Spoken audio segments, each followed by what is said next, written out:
อย่างขึ้นอยู่กับการกระทำของเฮาบ่ว่าบุญหรือบาปคนจะดีจะเลวก็เบิ่งที่การกระทำคือว่าบุคคลเลวก็บ่ได้เลวโดยชาติกำเนิดบุคคลประเสริฐก็บ่ได้ขึ้นอยู่ว่ากับชาติกำเนิดบางคนอาจจะเกิดในตระกูลที่บ่ได้มั่งมีบ่ได้ร่ำรวยแต่ว่าก็บ่ได้ไปทำลายชีวิตหรือว่าให้คนอื่นเสียทรัพย์สินจังซี่ใช้ชีวิตเพียงแค่ตามฐานะของตนอันนี้ก็คือเป็นคนดีคือกันเพียงแค่ว่าฐานะอาจจะบ่ได้ร่ำรวยหรือมั่งมีเหมือนกับคนอื่นคนที่ร่ำรวยหรือมีสมบัติมีทรัพย์สมบัติหลายก็อาจจะบ่ได้ดีเหมือนกันทุกคนบ่ได้ดีเสมอไปเพราะฉะนั้นแล้วเลวคนเลวหรือจะเลวหรือจะประเสริฐก็ขึ้นอยู่กับการกระทำของเฮาการกระทำของเฮาบ่ว่าจะเป็นบุญหรือบาปติดตามเฮาไปตลอดคือจังเงาติดตามตัวเฮาอยู่ตลอดจังซี่บุญกับบาปก็นำไปอยู่หั่นล่ะฉะนั้นแล้วก็คือขึ้นอยู่กับการกระทำของเฮาเราทำไปแบบใดได้รับแบบนั้นจะเป็นบุญหรือบาปก็สร้าง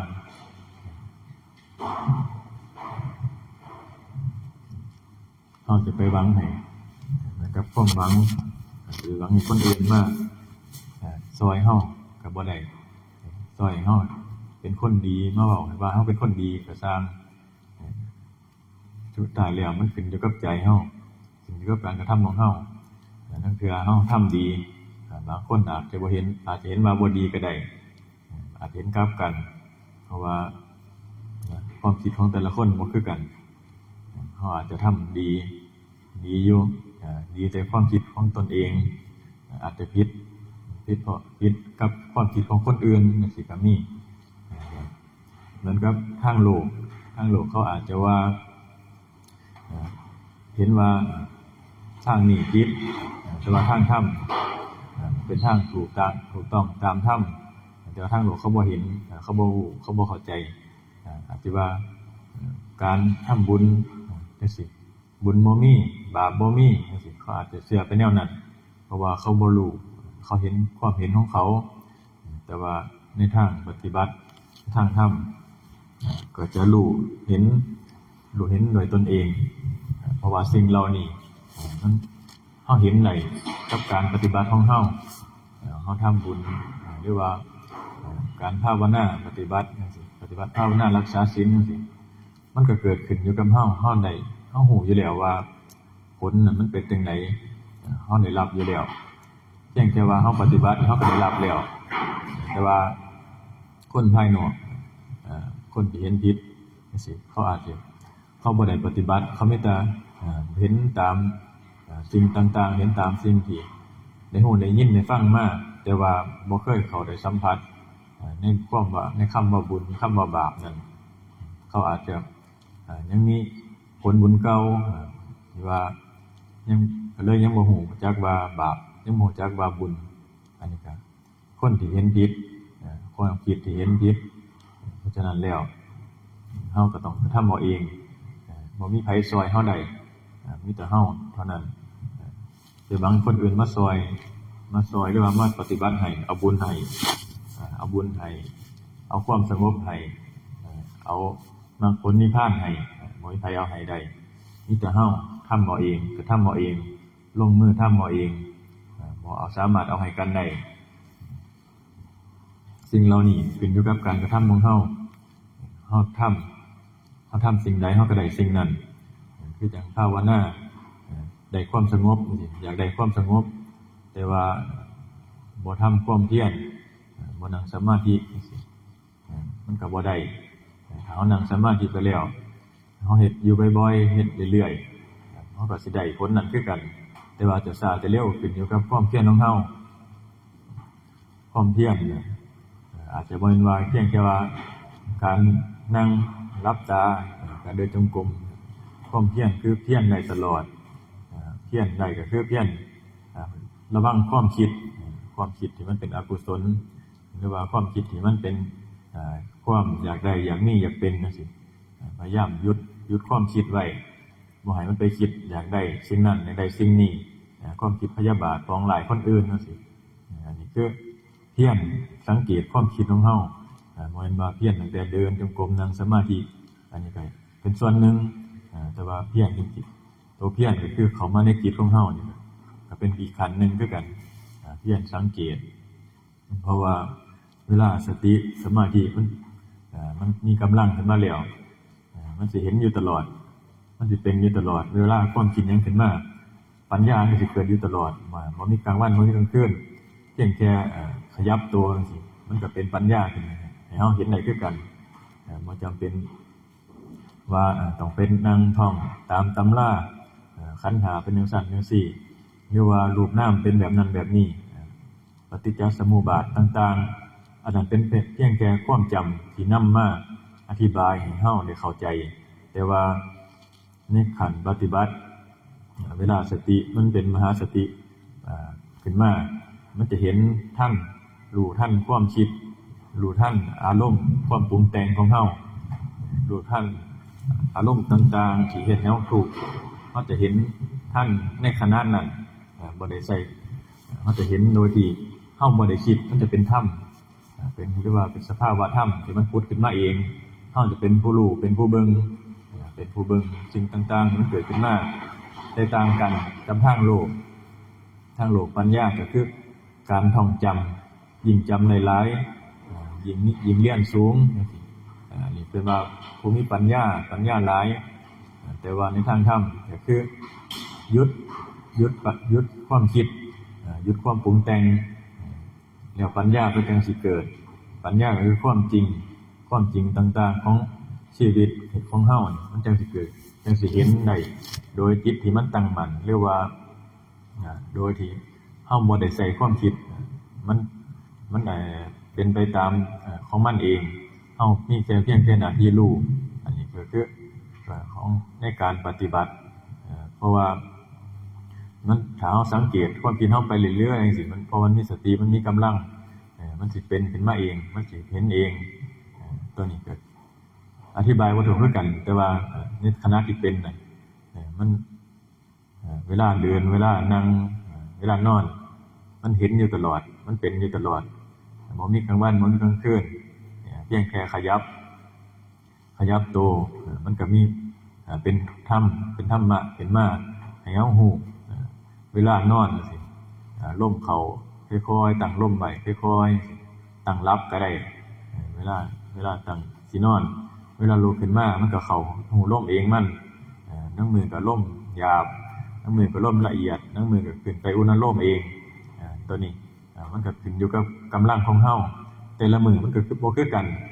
อันนี้มันก็แสดงให้เฮาเห็นว่าความบ่เที่ยงแท้แน่นอนมันเปลี่ยนไปอยู่ทุกมื้อบ่มีหยังเที่ยงแท้แน่นอนเหมือนกับชีวิตของเฮามันก็บ่เที่ยงแท้แน่นอนบ่ฮู้ว่าสิตายมื้อใดเปรียบเทียบชีวิตของเฮาเหมือนกับคนเลี้ยงโคเหมือนคนเลี้ยงโคที่ต้อนโคไปนี่เพื่อว่าชีวิตของเฮานี่ไหลสู่เข้าสู่ความตายเป็นที่สุดพอเกิดขึ้นมาแล้วก็มีแก่มีเกิดแก่เจ็บตายเป็นธรรมดาที่สุดแล้วคือความตายเพียงแค่เกิดขึ้นมาเพียงแค่รอวันตายคือเป็นความจริงที่ทุกสิ่งที่ทุกคนต้องฮู้ทุกคนต้องเข้าใจสุดท้ายแล้วเฮาก็ลงอยู่หม้องตายหม้องเดียวแต่ว่าเฮาสิตายแบบใดล่ะเพิ่นว่าการเวลากลืนกินสรรพสัตว์การเวลากลืนกินพวกเฮากลืนกินแล้วเที่ยวเกิดเที่ยวตายอยู่นี่เพิ่นว่าแต่ว่าพระอริยเจ้าเพิ่นกลืนกินเวลาได้บาดกลืนกินเวลาคือเวลาสิเบิดจากโลกนี้ไปเพิ่นเบิดจากโลกนี้ไปแล้วเพิ่นก็บ่ได้กลับมาเกิดอีกหรือว่าพระโสดาบันพระสกิทาพระอนาคาพระอรหันต์ตามลำดับขั้นตั้งแต่ ถ้าโสดาบันขึ้นไปเวลาเพิ่นก็เริ่มกินเวลาเอาไปแล้วเวลาเหลือน้อยในโลกนี้ในการเกิดเวลาในการเกิดก็เหลือน้อยลงไปแต่ว่าเฮาทั้งหลายนี่การเวลาคืนกินสรรพสัตว์การเวลานี่คืนกินเฮาพอตายไปแล้วก็กลับมาเกิดอีกแต่กลับมาเกิดอีกจะสิได้เกิดเป็นหยังสิได้เกิดเป็นมนุษย์บ่ก็บ่ฮู้สิได้เกิดเป็นเทวดาบ่ก็บ่ฮู้แต่ว่าถ้าเฮามีการทำบุญหรือว่าการให้ทานรักษาศีลภาวนาการปฏิบัติธรรมนี่ไว้คนนั้นก็ฮู้ว่าเจ้าของสิได้ไปไสคือกันเพราะว่าผลบุญที่เฮาเฮ็ดไว้เฮาจะฮู้อยู่ในจิตในใจของเฮาเฮ็ดไว้อยู่บ่อยๆสิ่งใดที่มันเป็นกุศลจิตสุดท้ายมันสินึกถึงหรือว่าในขณะใช้ชีวิตประจำวันจิตเฮานี่นึกถึงแต่สิ่งที่เป็นกุศลพอตายในขณะนั้นมันก็สิมีแต่บ่ลงไปในอบายอันนี้ก็คือการใช้ชีวิตของเฮาก็จึงว่าให้เฮาตั้งอยู่ในความบ่ประมาทเพราะว่าความตายตายได้ทุกเมื่อเปรียบเหมือนบักม่วงเพิ่นว่าบักม่วงมันบ่ได้เลือกว่ามันสิสุกมันจังโลนเด้ผลไม้สิสุกมันจังโลนมันโลนตั้งแต่ตั้งแต่เป็นดอกซื่อๆมันก็ถูกพัดลมพายุมามันก็ยังโลนได้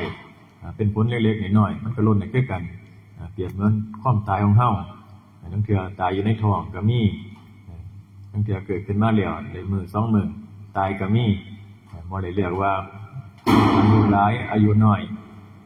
ตายได้ตลอดตายได้ทุกคนอันนี้ก็คือให้เฮาเห็นว่าให้เฮาเห็นภัยในการเกิดความตายเพิ่นว่ามันบ่ได้เป็นตาย้านบ่ได้น่ากลัว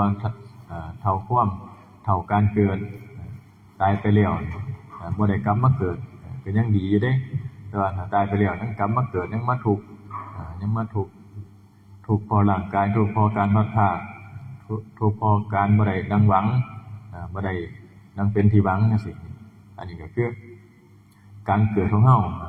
มีทุกข์อยู่นำไปเพราะฉะนั้นแล้วเฮาก็พากันสร้างสมไว้พากันมีเวลาก็ให้เฮ็ดไว้ภาวนาไว้ให้มันเป็นอุปนิสัยสร้างเหตุไว้เหตุก็คือภาวนามื้อละเล็กละน้อยเฮ็ดไว้ปฏิบัติบ่ได้จำกัดว่าต้องเป็นคนอยู่ในวัดอยู่นอกวัดก็ปฏิบัติได้บ่ว่าอยู่ไสก็ปฏิบัติได้ทุกทีในการปฏิบัติเพียงแต่ว่าเฮานี่สิปฏิบัติบ่มันมีเวลาของมันอยู่แล้วการมันเฮานี่มีเวลาว่างจะมีเวลาว่างอยู่แล้วแต่ว่าขึ้นอยู่ว่าเฮาสิเอาเวลาว่างนั้นไปใช้ในการงานตัวใดที่มองหาที่พึ่งในภายภาคหน้าบ่เป็นบุญเป็นบาปเสบียงของเฮาสิหาเสบียงไว้บ่เป็นอริยทรัพย์เฮาสิหาอริยทรัพย์ไว้บ่แม่นว่าหาตั้งแต่ทรัพย์ภายนอกก็หามาก็หาคือกันแต่ว่า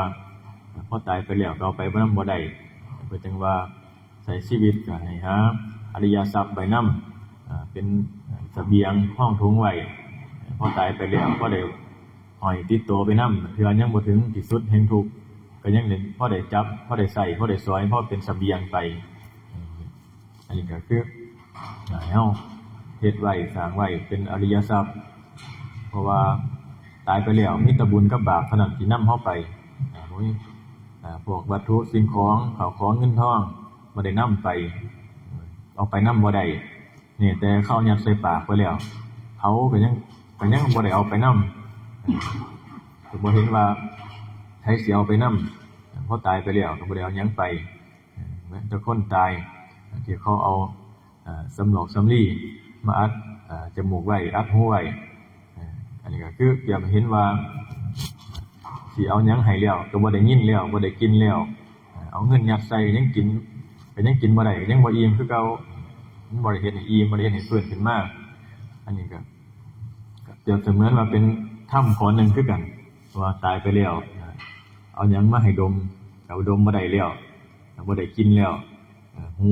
เอาฟัง เทศน์ฟังธรรมให้ก็บ่ได้ยินแล้วบ่ได้ฟังแล้วฟังบ่ได้รับรู้บ่ได้คืออายตนะ